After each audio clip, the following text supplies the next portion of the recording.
Hello and welcome back to Project Awesome. So another day of work on the lorry. We're still on item 1, which is paint the cab. So some of the cab has been painted. We've painted the front bulkhead, the rear bulkhead and the roof. These wings will be next. Last time you saw these wings, we blasted them and then I cut out all the duff sections of metal and it was given a quick coat of zinc primer just to stop it flash rusting. Next job is to weld in some fresh metal into these holes. I say fresh metal. It's actually going to be this old shelving, which just so happens to be exactly the right thickness.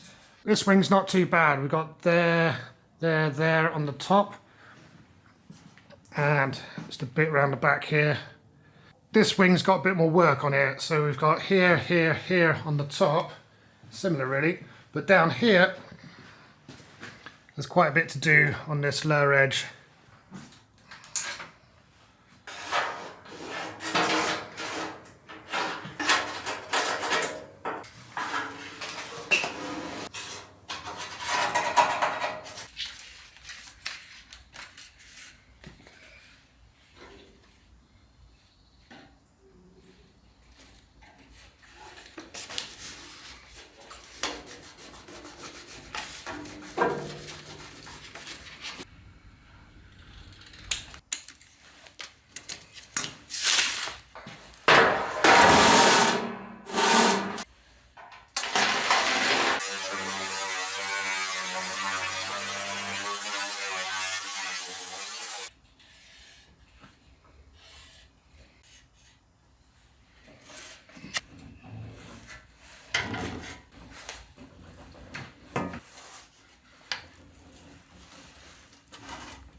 We need a curve that starts way just a tad as well, but use this tool just gently because obviously this makes a sharp right angle, but if I just come in slightly with it, so the red line's where I want the bend to start, so I'm going to go about 5 mil or so this way, get a little bend, and this way a little bend.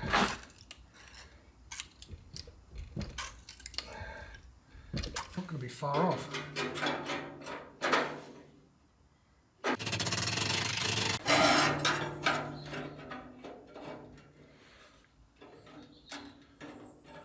I don't know if you can even see the curve on camera, but it is quite slight. Starts there and goes down.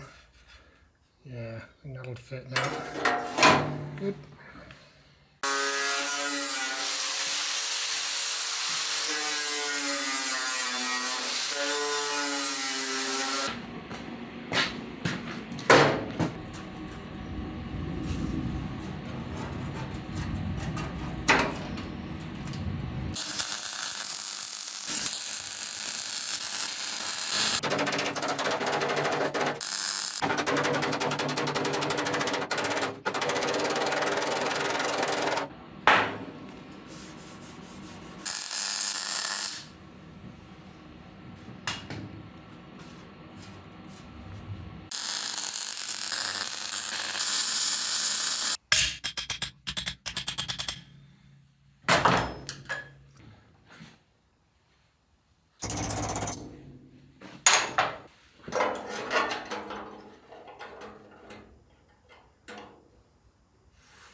Good stuff. Right, to the spray booth. We get this blown down and some zinc primer on it, sharpish.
What we have here is a flat tyre, a very flat tyre. Now you might be thinking, if you're familiar with this project, why don't we just pump it up with our special tyre inflation system? If I did that, it'd go down within the hour. So it's always leaked, the system leaks somewhat, but it usually takes a month or so. This one though, even if I isolate it from the rest of the system, will go flat within an hour. I think what's happened is the 50-year-old inner tube in here has perished. We have a spare, an unused spare, so we're going to go and find that and put that on and see if that holds air. Incidentally, these tyres will be replaced before these are never going to hit the road, these tyres. They've absolutely had it. Despite the fact they've only got 1,500 miles on them, they're not roadworthy.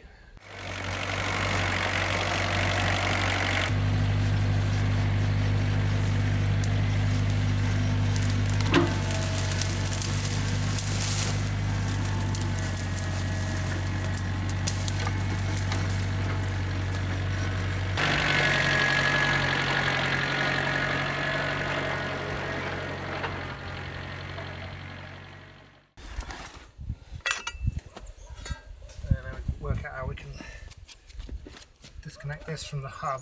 Yeah. So this is a normal valve stem here. Okay. And then this is the clever bit up here, but that junction we should be able to undo. Undo this one. Yeah, look at that. Okay. That'll work. The wheel will come out over this rubber one. Yeah. So that's good. Right, wheel nuts. Now, see these got dots in the middle? Yeah. So that's left-hand thread. Okay. So we've got to try and tighten them up and they'll come undone. Yep.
Is that a battery thing? Have you got a booster thing?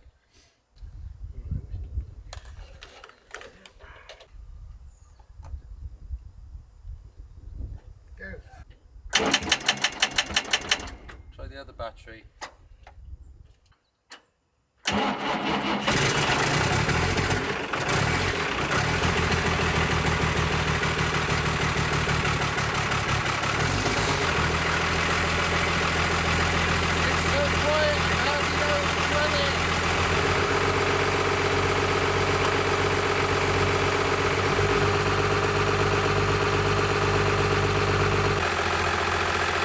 Isolated all the other wheels, so once we're up to pressure on the air system, when Mark deploys the central tyre inflation, it'll all just go to that tyre and we should see it pump up.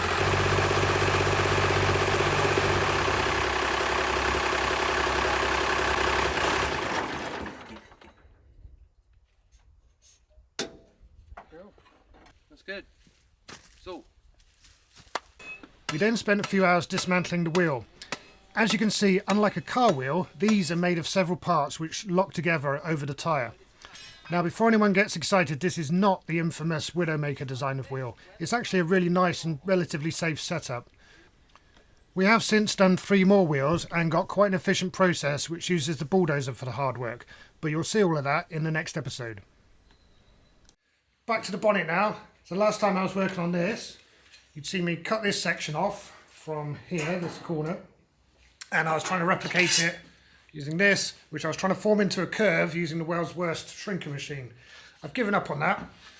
It's just not worth the effort. And instead I'm going to try and just beat it with a hammer until it conforms to my wishes.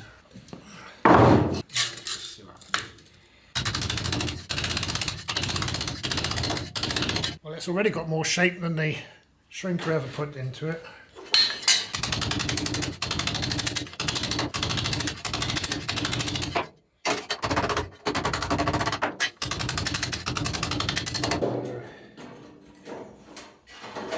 Sharp there, doesn't it?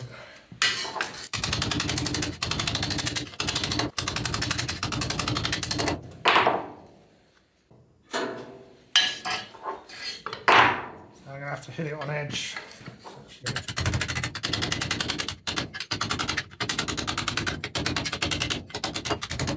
It's very easy to curve a piece of metal. It's much harder when you've folded a lip into it. Most of what I'm doing is upsetting this bit, squidging here. So the same function as the shrinker was trying to do.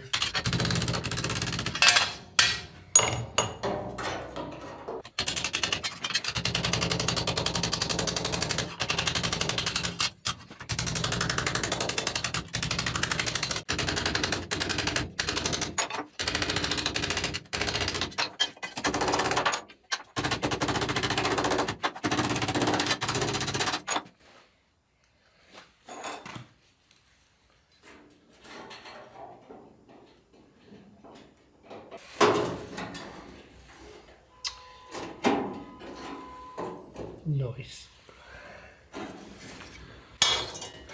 Good. The good news is this corner is much better, so I don't have to make another one for that. What I do need to do though is replace a strip all the way across here.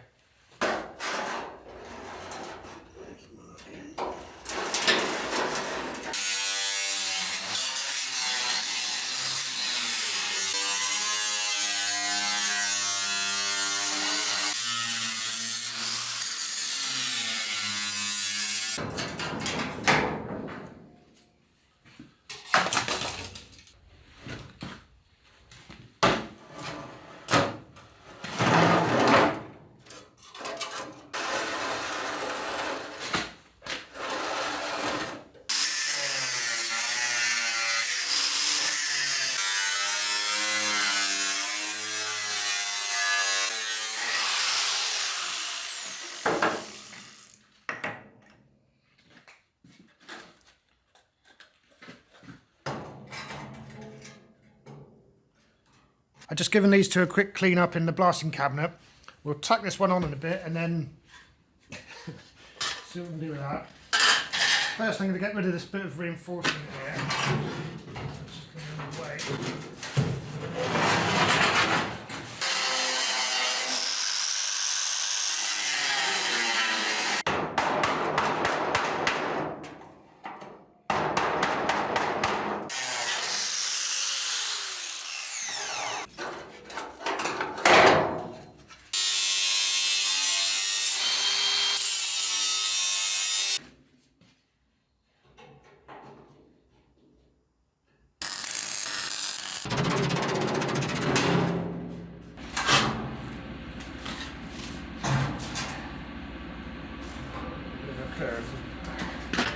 So if I squish this edge here, it'll compress that bit and pull it into a curve. That's unlikely, but it will.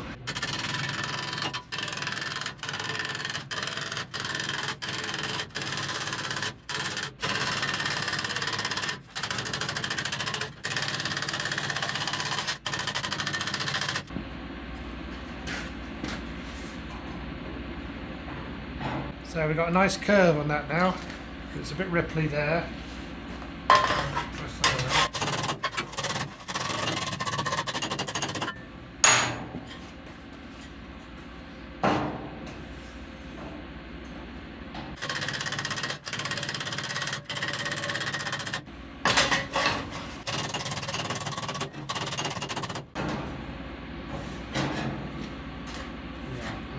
Must be.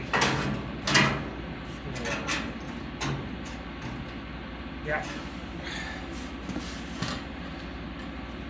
Good. Well, at that point, we're there. Well, we're there in one plane. Got to do this next.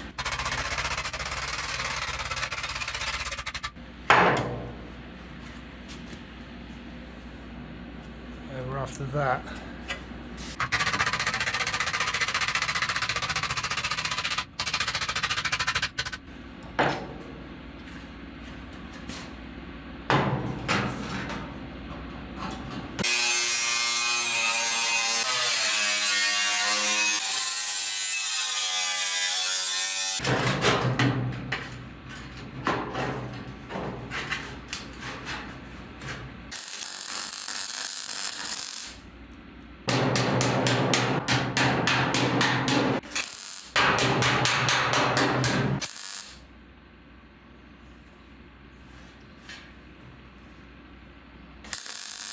Got the curve that way, just right, and there's enough of a curve this way for it to, I think it'll all look fine.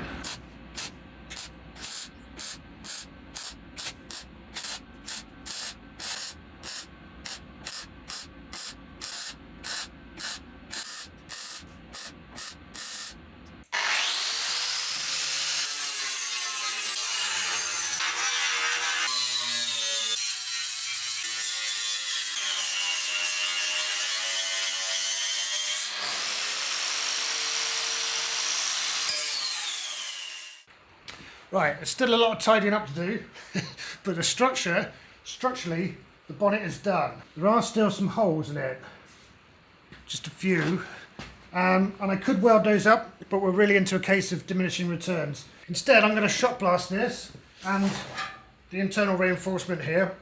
I'll spray them both with zinc-rich primer and then weld this back into place, and then any remaining holes and tidy up bits and anything like that, I'm just going to use filler. It goes against the grain slightly, but like I say, the structure is there. It's just a little skim to tidy it up and to fill up a few teeny weeny holes. Sometimes you've got to let go of perfection in order to make progress. And that's very much the case with the Zill all along. You can also make out two creases here. I should be able to dress those out. I'll do that now actually.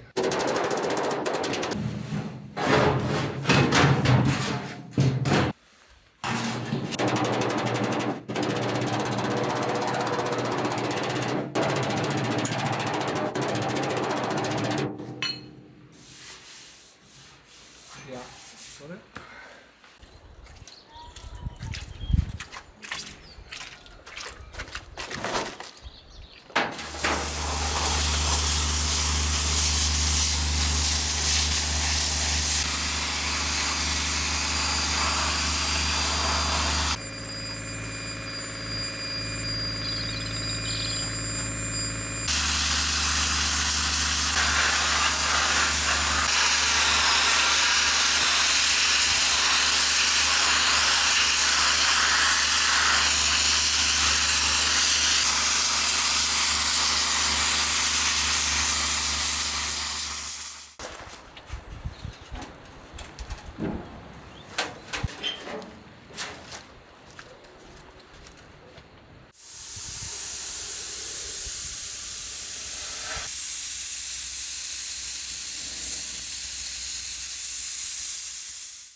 Both of these have been well doused with zinc primer. I'm going to give this, where the repair sections have been, I'm going to give it a once over with hammer and dolly, and then we'll weld this one back onto this one, and then to finish off, get the filler out. Not something you usually see me do, but on this occasion I am. See if we've got any dents going in first.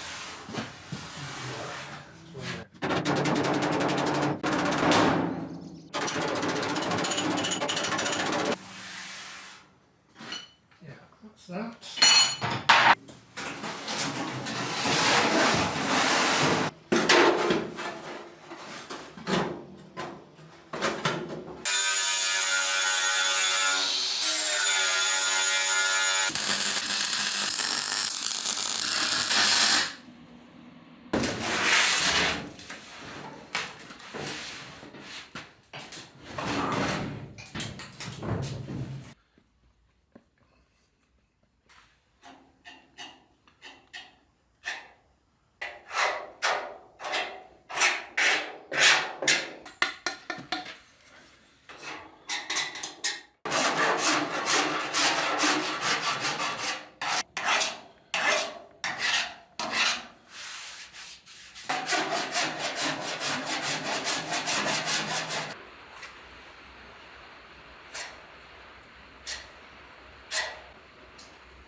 So it looks layered on camera, but that's perfectly smooth. But just as importantly, it's got the correct shape, the curve that way and the curve that way. And most places, a tiny skim coat, that is, what we've ended up with.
Right, that's it for now. I hope you'll agree significant progress is being made. I think we'll have one more episode to finish the cab, and the main job will be the front grille and of course the doors. So join me for that. Cheers for now.